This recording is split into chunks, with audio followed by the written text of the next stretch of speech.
क'क्राझार सहरनि रायजो राजाफोरनि थाखाय गोजोनथाव खौरां। बिटिआरनि गाहाय राजथावनि क'क्राझार सहरनि जेडी र'डजों नांजाबनाय सुदेमपुरी गांजेमा बाजाराव थानाय आइ आफा मेड लाइफ बिएम हस्पिटालाव रोंगौथि गोनां डक्टर आरो नार्स स्टाफफोरनि गेजेरजों गथ'साफोरनि बेरामजों लोगोसे जायखिजाया बेरामिफोरनि थाखाय होगासिनो दं मोजां फाहामथाय। बे हस्पिटालाव नोंथांमोनहा गोबां फाहामथाय खाबुफोर मोननो हागोन।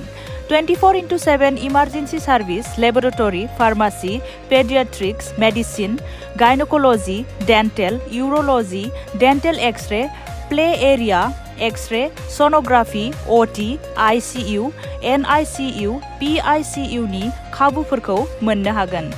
आइ आफा मेड लाइफ बिएम हस्पिटाला 24 घन्टा जेब्लाबो खुलायै थागोन आरो लांलाय लाबोलायनि एम्बुलेन्सआबो मोजाङै सार्भिस थागोन।